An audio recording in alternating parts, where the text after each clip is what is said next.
দেখো এখন আমি রান্না করব লাউ ঘন্ট বড়ি দিয়ে আর আলু দিয়ে। বড়িটা ভেজে নিয়েছি আর তেলের মধ্যে সাদা জিরে ফোড়ন দিয়েছি আর এই কাঁচা লঙ্কা দুটো ফোড়ন দেবো, দিয়ে আমি আলুটা দেব। আলুটা ভাজা ভাজা করে নিয়ে তারপরে লাউটা দেব। তারপর আলুটা ভাজা হয়ে গেছে, এবারে পরিমাণ মতো নুন আর হলুদ দিয়েছি, দিয়ে একটু নেড়ে চেড়ে আমি লাউটা দিয়ে দেবো।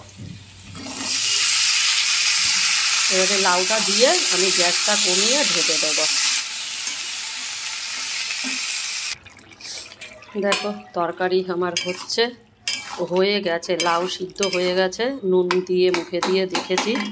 এবারে এর মধ্যে দেব একটুখানি, দেখো আদা, অল্প একটু আদা আর একটু দেব মিষ্টি, কেন লাউয়ের তরকারিতে একটু মিষ্টি দিতে হয়, না দিলে ভালো লাগে না। আর দেব এর মধ্যে এই যে ধনে পাতা, দেখো একদম ক্ষেতের দেশি ধনে পাতা, এটাও দিয়ে দেবো। দিয়ে আমি তরকারিটা নামাবো।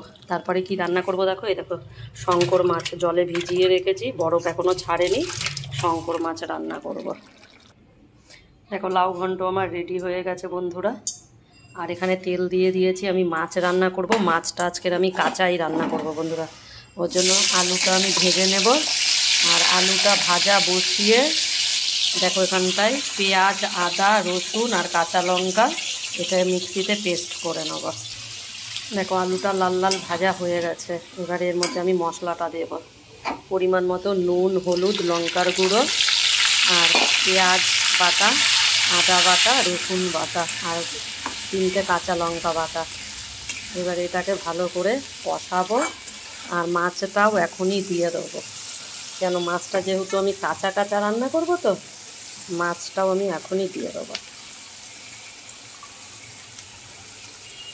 এর সাথেই কষবে ভালো করে।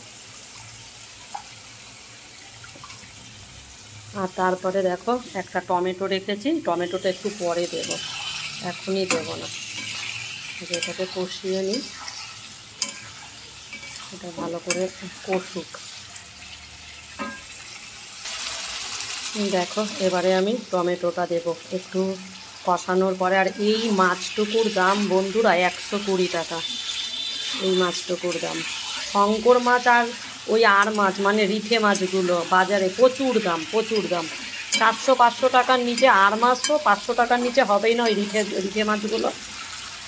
আর এই মাছ 400 টাকা, 350 টাকা, এই প্রচুর দাম মাছের। দেখো মাছ কষছে, এবারে এর মধ্যে আমি দেবো কটা কড়াইশুঁটি। বন্ধুরা শঙ্কর মাছে আর আর মাছে কড়াইশুঁটি দিয়ে খাবে, দেখবে হেভি লাগে। আমি তো রান্না করে খাই, কেন এটা তো মাখা মাখা হবে, ভাল লাগে খেতে। দেখো মশলা আমার কষানো হয়ে গেছে, তেল আমার ছেড়ে দিয়েছে, আর কালারটা কেমন হয়েছে তোমরা বলো। এবার এর মধ্যে অল্প একটু সামান্য জল দেব, দিয়ে একটু ফোটাবো।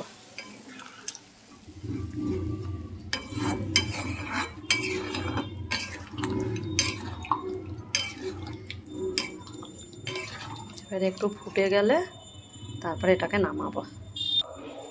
মাছের ঝোল বসিয়ে দিয়ে এবারে আমি গ্যাসটা কমিয়ে দিয়েছি, আর এবারে আমি দেখো পালং শাকগুলো কাটবো। এই এক ক্ষেতের পালং শাক একজন দিয়ে গেছে, ওই ধনে পাতার পালং শাক। এবারে দেখি এটা আজকের কেটে রাখি, কালকের দেখি কি রান্না করি, এখনও বলতে পারছি না। দেখো মাছ আমার রেডি। আলুটা সিদ্ধ হওয়ার জন্য আমি একটু গ্যাসটা কমিয়ে ঢেকে দিয়েছিলাম, তো আলু একদম সিদ্ধ হয়ে গেছে। আর মাছের ঝোলের কালারটা দেখো বন্ধুরা। বন্ধুরা আজকের ভিডিওটা তোমাদের কেমন লাগলো একটু লাইক, কমেন্ট আর শেয়ার করো। দেখো আর এই যে ভাত বসিয়ে দিয়েছি, ভাত সবার লাস্টে বসাচ্ছি যাতে ভাতটা গরম থাকে বন্ধুরা। তবে নাও টাটা বাই, আবার দেখা হচ্ছে নেক্সট ভিডিওতে।